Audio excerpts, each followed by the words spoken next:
নির্জন রাত, চারদিকে নীরবতা। হঠাৎই ভেঙে যায় শ্মশানের নিস্তব্ধতা। লোহার গেট ভাঙার শব্দ, অন্ধকারে ছায়ার মতো ঘোরাফেরা। কে বা কারা ঢুকে পড়ে কুষ্টের মিরপুর পৌর মহাশ্মশানে। শেষ পর্যন্ত সকালে যা মিলল তাতে শিউরে উঠেছে সবাই। কুষ্টের মিরপুর পৌর মহাশ্মশানে চুরির ঘটনা ঘিরে তৈরি হয়েছে চাঞ্চল্য, রহস্য আর আতঙ্ক। পবিত্র এই স্থানেও থামেনি চোরদের দুঃসাহস। শুক্রবার দিনগত রাতে কোনো এক সময় শ্মশানের তালা ও লোহার গ্রিল ভেঙে ভেতরে প্রবেশ করে দুর্বৃত্তরা। অন্ধকারে সুযোগ নিয়ে তারা একে একে সরিয়ে নেয় মূল্যবান সামগ্রী।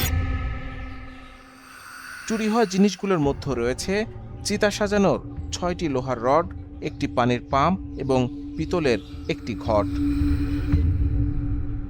শনিবার সকালে শ্মশান কর্তৃপক্ষ বিষয়টি টের পেলে ছড়িয়ে পড়ে চাঞ্চল্য। পবিত্র এই স্থানে এমন ঘটনায় হতবাক স্থানীয়রা। অনেকেই বলছেন এটা শুধু চুরি নয়, এটি মানবিক মূল্যবোধেরও অবক্ষয়। শ্মশানটির সাধারণ সম্পাদক শ্রী কাজল কুমার কুণ্ডু জানিয়েছেন, এই ঘটনায় তারা গভীর উদ্বিগ্ন। দ্রুত দোষীদের শনাক্ত করে শাস্তির দাবি জানান। মিরপুর থানার ভারপ্রাপ্ত কর্মকর্তা শহীদুল ইসলাম বলেন, ঘটনাস্থল পরিদর্শন করেছেন, অভিযোগ পেয়েছেন, তদন্ত চলছে, দ্রুতই ব্যবস্থা নেওয়া হবে। রহস্য ঘেরা এই চুরির পেছনে কারা? শ্মশানের নিরাপত্তা লুকিয়ে থাকা সেই অজানা ছায়াদের সন্ধানে নেমেছে পুলিশ।